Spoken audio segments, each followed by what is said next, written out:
Hello everyone and welcome back to Creation Myths. Today we are back with another how to beat this creationist argument quickly and easily video, and this time we are talking about created heterozygosity, a delightful piece of creationist population genetics fan fiction.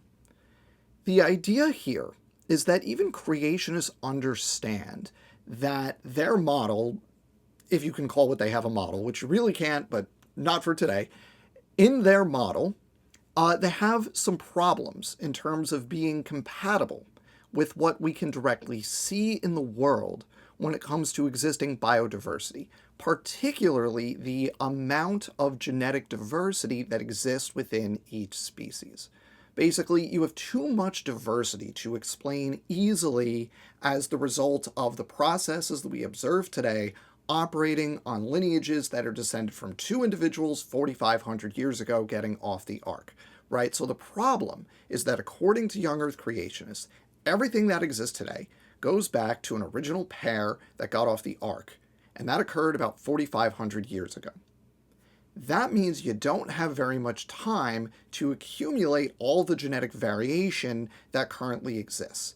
The solution that some creationists have come up with to this problem is called created heterozygosity. The two progenitors of each created kind had tons of built-in diversity ready to go in the form of heterozygosity. The two copies of a particular locus in the genome were different from each other. So you have reproduction and recombination.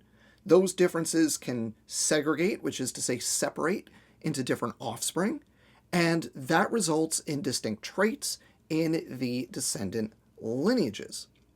Now, the first problem here is very obvious. It's that this is silly and ad hoc, and we have zero evidence for it. It's just something creationists have come up with to rescue a model that is hopelessly incompatible with existing levels of biodiversity. But we all know that not having evidence for their claims has never stopped creationists from making them.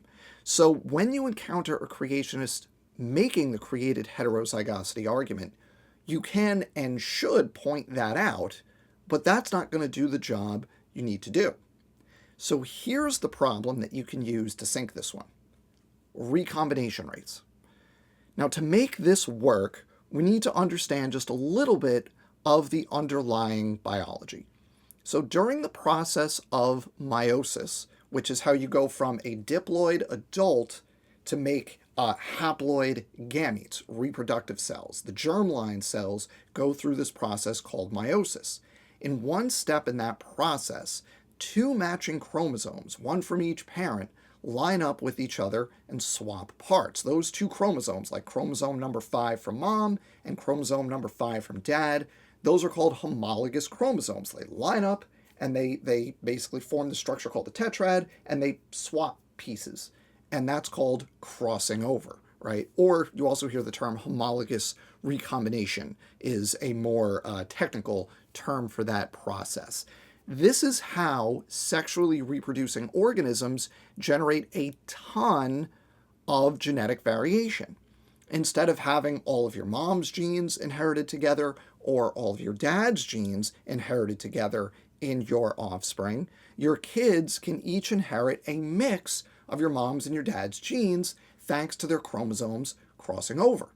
And since that process is stochastic, it's probabilistic, each kid is going to get a slightly different combination, so all your offspring are a little bit different. You generate new combinations. Creationists are relying on the same process to explain the vast majority of existing genetic variation, over 99.6% according to Dr. Nathaniel Jeanson, Answers in Genesis resident real biologist, in his 2017 book, Replacing Darwin. But for that to work, you need to recombine fast enough to go from a maximum of 4 versions at creation, and then again 4 versions for most species when you get off the ark, to all of the versions of each gene that exists today. In some cases, that's over 1,000 variants for a single gene. I've actually done the math on this. using some assumptions that are extremely generous to creationists. For example, I ignored recombination hotspots and cold spots. Creationists, in order for this to work, need a ton of recombination within protein coding genes. But those regions tend to be cold spots where recombination doesn't happen that much. But when I did my math on this, I treated every location in the genome as equally likely to recombine. I also assumed no errors in the recombination, no deletions. Every recombination event generates 2 new alleles, and those 2 new alleles are not subsequently lost due to mutation or selection or drift that happens afterwards. Now, the observed rate of recombination, the rate at which we can watch this happen in the real world, is approximately 1 crossover event per chromosome per meiosis, which is to say 1 crossover event per chromosome per generation. Now, you sometimes see it as 1 crossover per chromosome arm, which, considering the numbers we're about to see, doesn't materially change the outcome, so it doesn't really matter one way or the other there. We're going to use the human ABO blood group gene as an example because there are over 1,000 variants in humans.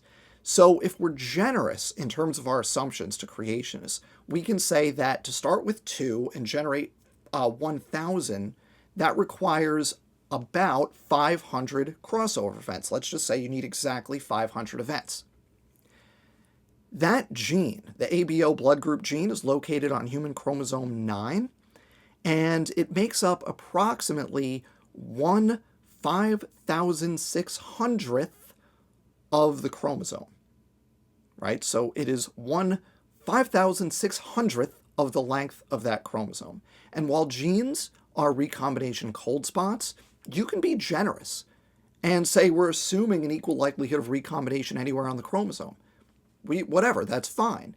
Given the fraction of the chromosome and the number of crossover events you need, you can calculate that the number of variants, 1,000 variants, actually more than that, but let's be generous and round down, requires 2.8 million crossover events on chromosome 9 since Noah's family got off the ark.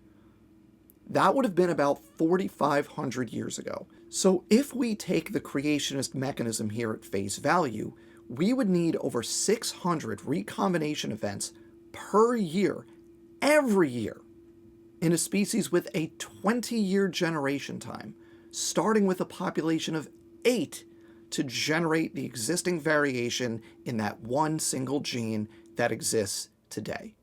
Obviously, that is not a realistic proposal. Now, you don't have to take my word for it here. Dr. Joshua Swamidass has actually done this math for real, and you can calculate what's called the time to most recent 4 ancestors, TMR4A. He's actually done this, modeled it and everything. I'll link it down below, and you get a time to most recent 4 ancestors of approximately 500,000 years. That's about 100 times too distant for young Earth creationism. Now, of course, creationists aren't just going to accept that. They're going to propose all sorts of things. They might say that recombination was faster in the past. Okay, there's 0 evidence of that. It's made up. It's unfalsifiable. They can say that God causes recombination at specific sites. Also unfalsifiable. Now we're just playing genetic Calvin ball where we can have divine intervention whenever we need it.